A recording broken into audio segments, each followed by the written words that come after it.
What's good, YouTube? Welcome back to the channel. I'm Talks and Gaming. Today I'm going to be going over a new segment on the channel, right? We got something new coming out. An idea I came up with a couple weeks ago, and I decided, you know what, I'm actually going to go through with actually making a video, seeing how it does. If it does well, we'll keep making these videos. So this is going to be episode 1. And this is a series where I'm going to be going over bad skills that I think should get errata. I think Konami could do what Duel Links does and make bad skills better. And I think that would be really cool and really healthy for like certain cards in this game, such as Call of the Haunted, the one you see on the skill here, or the screen here. And so I'm going over the Arena of Lost Souls skills because that was our first like booster box we got, and none of the skills are played at all. So I'm going over the 4 skills that actually matter from that box, and then we're going to discuss like, hey, this is how you fix it. So of course, first on our list is going to be Call of the Haunted. If you guys don't know, this skill has a skill activation cost that's really steep. It's the reason why nobody plays it, and it's just as you get to activate or set Call of the Haunted in your spell and trap card zone, you just cannot activate the skill during your first turn of the duel. And you have to draw 1 less card at the beginning of the duel, which is the steepest part of this entire skill, right? You start the duel with 3 cards and Call of the Haunted set in your middle column immediately, right? And that sucks. After that, it's just Call of the Haunted, right? You just target a monster in your graveyard, special summon that target in attack position. When it leaves the field, destroy that monster. When that monster is destroyed, destroy this card. All that. You know how it goes. So Call of the Haunted is like... just because of this, you draw 1 less card at the beginning of the duel is the reason why nobody wants to play this skill. So they opt for Shadow Reborn, which is arguably the better skill because it's just Monster Reborn, but you pay half your life points and your opponent doesn't take damage that turn. But Call of the Haunted is just you get 1 less card, and it's not that great, right? Nobody's going to play that card because of that reason, and I completely understand why nobody would. But I've errated it, right? And so... essentially what my errata is just a simple errata for the skill. All it says is at the start of the duel, place this card in your center spell and trap card zone. You cannot activate skills during activate the skill during your first turn of the duel, and then we just cut it there. I think everybody would play this card. I think it'd be a very generic skill, very good, and I also feel like it's one of those skills that has plenty of outs. Right? Nobody's going to play this skill and be like, I'm insane. I get the Monster Reborn ones because, like, we got Breaker the Magical Warrior at 3, Cosmic Cyclone at 3, Twister's in the format still at 3. Like, there's plenty of outs to Call of the Haunted. Not only that, but it has this continuous trap card thing here, and then you got Jinzo still running around at 3 as well. So it's like, this skill... you know what it is, right? Your opponent will know exactly what it is, that center column is. They will know they want to target that Call of the Haunted, right? Or you're going to be able to Monster Reborn. You waste your skill slot for that, right? It's essentially the same exact thing as having one of the field spell skills, right? Any of those field spell skills, like Ojama, Land of the Ojamas is a good one, gets to activate in your field spell zone and for no cost. And that's what Call of the Haunted should be. It should just be set in your spell and trap card zone for no cost. You still get your 4 card starting hand and all that special stuff, and just make it to where it's like a trap card. It just got set there. You can't activate it your first turn of the duel, right? So I think that is perfect. I think it's a great idea, and yeah, I think that's how you balance this card and make it good. Make it fair. It's still fair in the format, right? It doesn't break anything. It just becomes a generic good skill at that point. Moving on to our next skill, it's going to be the Tomb of the Pharaoh skill. This is just the Shizu Gravekeeper field spell skill. I really like when they have these cards that just activate from outside the game at the start of the duel. I think it's really cool for the format, and I want to see more of this. Like, we got the Ojama country, so we're probably going to see more things like this. But yeah, Tomb of the Pharaoh is literally just Necro Valley while it's face up in your spell and trap card zone, and it has the added bonus that all Gravekeeper monsters gain 200 attack and defense. Nobody plays this skill. Same reason why, you know, Call of the Haunted is bad, or not bad, but Call of the Haunted is just, like, worse than Shadow Reborn, right? There's so many outs to it, and it just creates this problem, and it's like you don't get any bonus either. That's another terrible thing about it. You have no bonuses except for your 200 attack and defense bonus. So in my head, the biggest thing I felt that could change this skill is just the 500 attack and defense boost, right? And so this 500 attack and defense boost, it's really good in the format in general, and it just makes it to where like every Gravekeeper monster, as long as Necro Valley is on the field, is actually a force to be reckoned with, and you have to. It's a problematic card, right?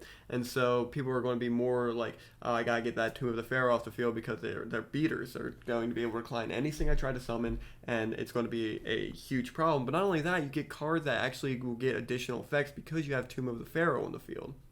So, like, one of the first things that comes to mind here is Ambusher, right? Ambusher is a 1700 beater. It's worse than Ally of Justice Colossalus with the skill up, and it's only a 2200 beater instead of a 2300 attacker. But the cards that I feel like really do get a big buff to this are going to be like Assailant, who gets a Necro Valley effect, right? And it just gets to change the battle positions of monsters on the field, becomes a 2000 beater. Like, it's very good. And then in conjunction with the Gravekeeper's Spear Soldier, also being able to do piercing damage at 2000 is just very good. Not only that, it's like Cannon Holder becomes a 1900 beater that does burn damage, and then your boss monsters are actually real boss monsters. Like Chief becomes a 2400 one drop, and then Oracle is a 2500 one drop that blows up.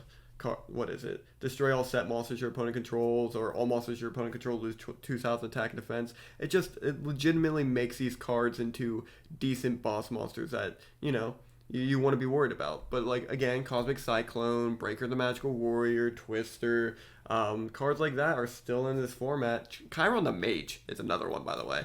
That's a very slept on card. I think it's just they're very good cards in the format that out these skills, but it's like they also should be getting some sort of boost to make them more competitively viable in some sort of way. And I think the 500 attack boost is just the perfect. Here's what it does, and here's how it should work, right?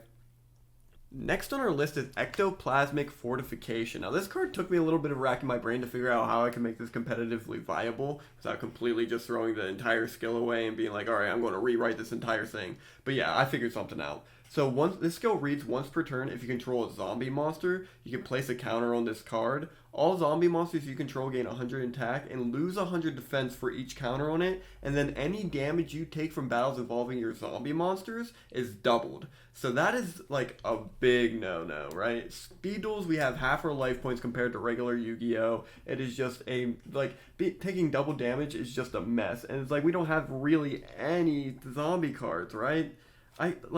I'm literally sitting here like double Custance, like our strongest like one drop zombie, and that's a 1700 beater. And that's not good, right? And so this skill is just never going to get played. Even when we do get zombies, I feel like nobody, like decent zombie cards, I feel like they're just going to immediately release a skill that makes us just overlook ectoplasmic fortification completely just because of this. Any damage you take from battles involving them is doubled, right? And not only that, the 100 attack and 100 defense gain and loss is like bad.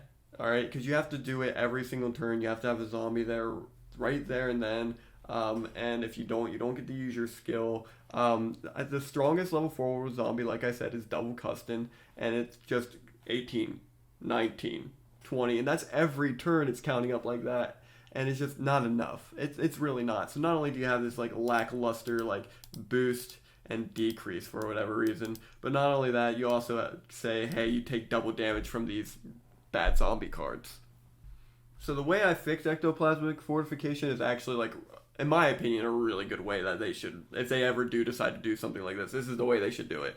Once per turn, if you control a zombie monster, you can place one counter on this card, max 5. So once you hit 5, that's the amount you can go up to. All zombie monsters you control gain 200 attack and lose 200 defense.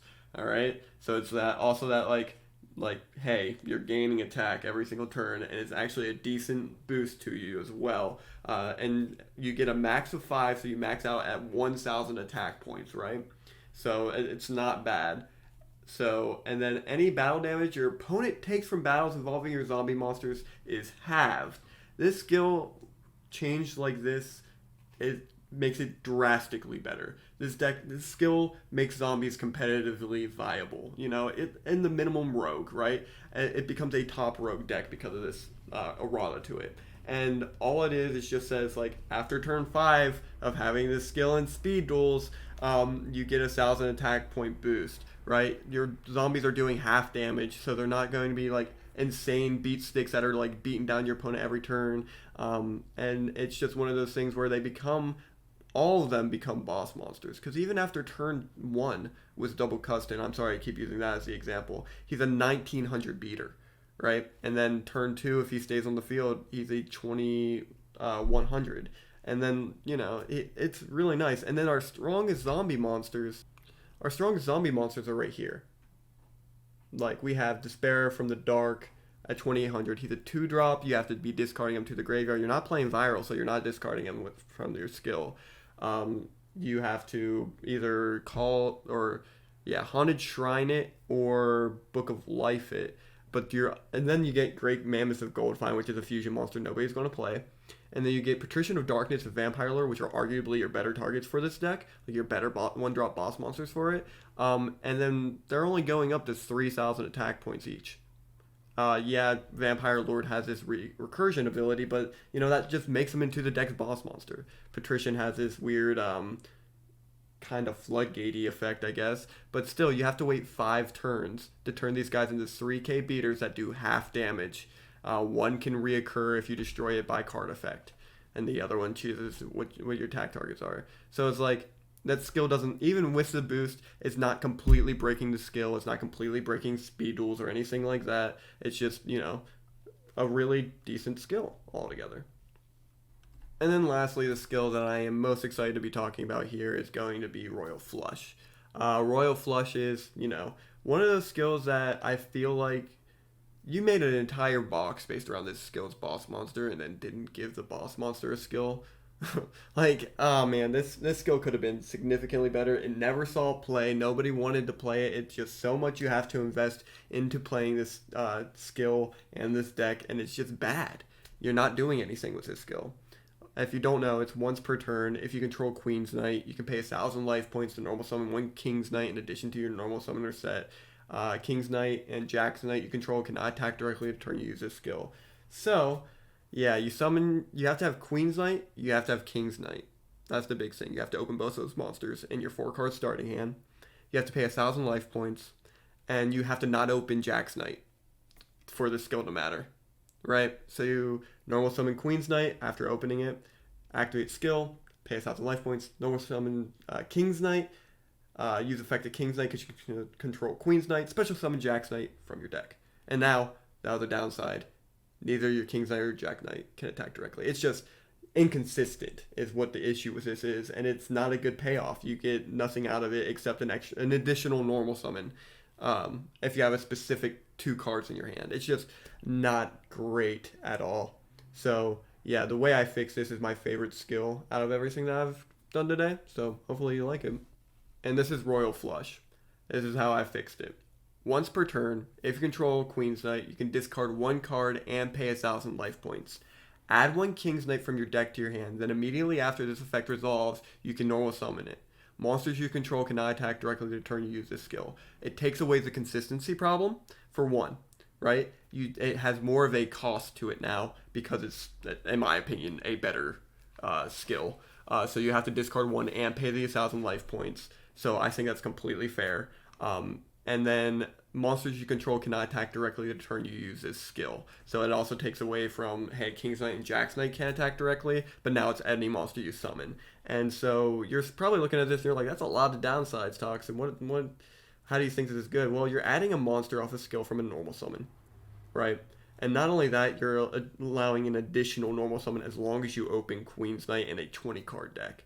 Like, that is, in my opinion, really good. And it has the same downsides as Dragon Caller, in my opinion. Dragon Caller is bad because Book of Moon, Floodgate are both in the game. And so you normal summon your Lord of D, and they get floodgated or booked. You don't get to use your skill that turn, Dragon Caller. This is the same scenario. You normal summon the Queen's Knight, gets booked or floodgated. You don't get to add your King's Knight, and then normal summon your King's Knight at this point because you don't control your Queen's Knight, right? So that's my opinion on the downside for this skill. So giving you an example of how this skill works, we're actually going to subtract our 4K here. All it is you normal summon your Queen's Knight. Alright, use your skill to pay 1,000 life points. Discard 1 card from your hand. And then what you do is you add your King's Knight to hand. summon your King's Knight off your skill, declare your effect to King's Knight, and then special summon your Jack's Knight. At this point, you're able to use your polymerization and then bring out the best card in Speedles. And then you can either keep your wall in hand to keep it protected from trap cards, or set your wall to protect it from attacks. It's really all up to you. But from one play, you got out your favorite card, and yeah, it's just super simple. And if you didn't do that, you just have, you know, King's Knight, Queen's Knight, and Jack's Knight on your field. And then what you do is you just set wall, and then they're able to be protected. So it's really good. It's a really cool skill to use. But yeah, if you guys enjoy this type of content and you want to see more, make sure you leave a like on this video. And if you like me, make sure you subscribe. But above all else, I want you all to stay awesome, and I'll see you guys next time. Bye-bye.